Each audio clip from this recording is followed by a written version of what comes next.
E aí pessoal, tudo bem? Espero que todos estejam bem. Estou aqui dando seguimento aqui na leitura do Evangelho de João. Esse é o quarto Evangelho. O livro do Novo Testamento começa nos Evangelhos, né? 4 Evangelhos consecutivos. Mateus, Marcos, Lucas, João. Mateus, Marcos, Lucas e João. Nessa sequência. Comecei a ler pelo o quarto Evangelho. Mateus começa bem do comecinho da história. Narra toda a aparição do anjo a Maria, que ela fica grávida, aquela história toda, aquela luta toda até chegar ao nascimento de Jesus. Essa história é bastante conhecida, com certeza é a história mais conhecida do mundo, é o nascimento de Jesus, que ele nasceu num estábulo. Mas eu comecei do Evangelho de João, que ele já começa da parte que Jesus encontra com João Batista, que é no primeiro capítulo, estamos agora no segundo. Eu não consegui postar no Instagram, que o vídeo ficou muito longo. Eu acho que eu falei demais. Esse segundo capítulo é mais curto, vai dar sim para postar no Instagram. Então, quem quiser assistir o primeiro, vai lá no canal, no YouTube. É Marcelo Vasconcelos. Eu também no Facebook eu consegui postar. Só que o Instagram não aceitou. Ficou falando. Eu converti o vídeo para diminuir o peso, mas mesmo assim falou que está muito longo. Então, não tem problema. Tá salvo no YouTube e está no Facebook. Então vamos lá. Aqui continuando que Jesus foi batizado por João Batista no primeiro capítulo.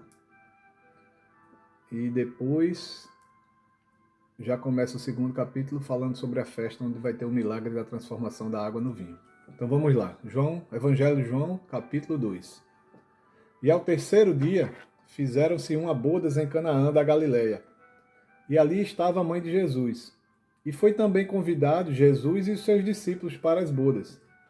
E faltando vinho, a mãe de Jesus disse: Não tem vinho. Disse-lhe Jesus: Mulher, que tenho eu contigo? Ainda não é chegada a minha hora. Sua mãe disse aos serventes: Fazei tudo o que ele vos disser. E estavam ali postas 6 taças de pedra para as purificações dos judeus. Em cada uma cabiam 2 ou 3 almudes, tipo 80 a 120 litros. Disse-lhe Jesus: Enchei de água essas talhas. E encheram-nas até em cima. E disse-lhes: Tirai agora e levai ao mestre-sala. E levaram. E logo que o mestre-sala provou a água feita vinho, não sabendo de onde viera, se bem que o sabiam os serventes que tinham tirado a água, chamou o mestre-sala ao esposo.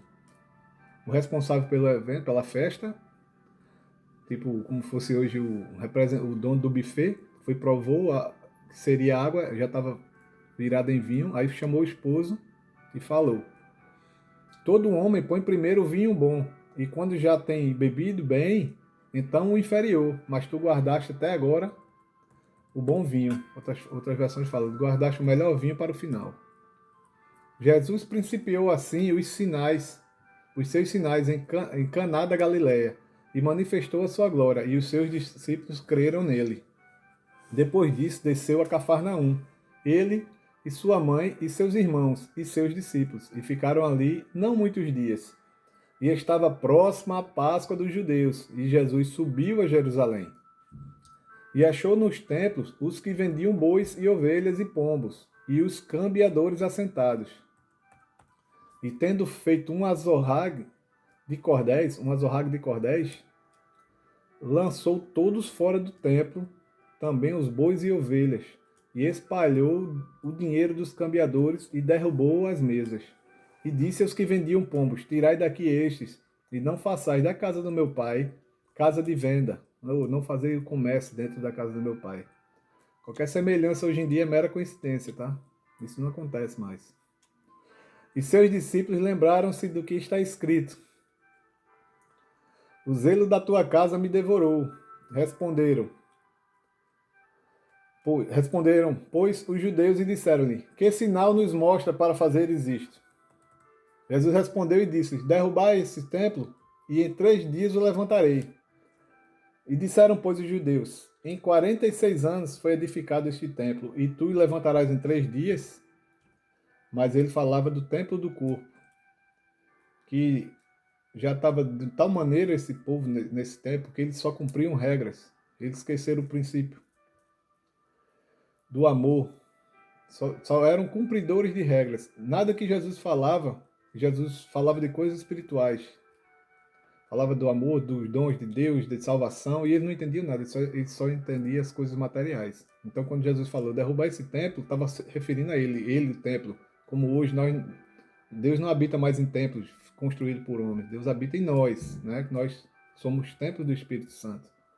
Mas então, ele falava do seu corpo. Quando, pois, ressuscitou dentre os mortos, mais à frente, os seus discípulos lembraram de que ele lhes dissera isto, e creram na Escritura e na palavra que Jesus tinha dito. E estando ele em Jerusalém pela Páscoa, durante a festa, muito vendo os sinais que fazia, creram no seu nome. Mas o mesmo Jesus não confiava neles, porque a todos conhecia, e não necessitava de que alguém testificasse do homem, porque ele bem sabia o que havia no homem. Tipo, Jesus já sabia exatamente quem eram as pessoas que estavam perto dele. E mesmo assim, ele não tratava ninguém com diferença, mesmo sabendo que a qualquer momento podiam traí-lo. Acabamos aqui a leitura de João capítulo 2, 25 versículos. E aqui fala várias coisas, né, que acontecem hoje em dia. O mercado do evangelho, pessoas que vivem hoje só cumprindo regras, esqueceram o amor, acha que vai conseguir sua salvação comprando e fazendo aquele ritual, como era no Antigo Testamento, os judeus iam, pegavam que as ofertas eram feitas com sacrifício de animais, pegava seus animais, ia lá e ia matar. Muitos estão vivendo assim hoje, vai no domingo como se fosse um sacrifício para pagar os pecados e zerar e limpar a consciência, mas não é isso. Quando Jesus veio cumprir a lei, ele disse que não veio acabar a lei, ele veio cumprir, veio organizar a lei. As coisas que eram feitas por regra, hoje é pior ainda, tem que ser feita, mas com intenção e com amor no coração, pelas pessoas. Então não ficou mais fácil, ficou mais difícil. Por isso que as pessoas não conseguem assimilar como é que funciona, porque acham que tem que fazer alguma coisa, tem que comprar, tem que pagar. Não, é o contrário.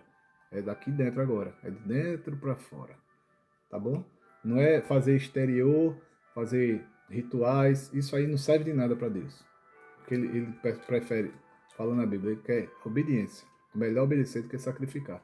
E muitos estão vivendo de sacrifício, fazendo sacrifício como se pudesse comprar, barganhar com Deus. Eu faço aqui e o Senhor faz aqui para mim. Como se Deus fosse um fast food, quem sabe, né? Eu peço aqui, pago aqui, dou a volta lá do outro lado e pego minha sacolinha com meu lanche. E não é assim que funciona. Tá bom? Deus abençoe, tenha um excelente domingo e uma excelente semana que se inicia. Deus abençoe, até a próxima.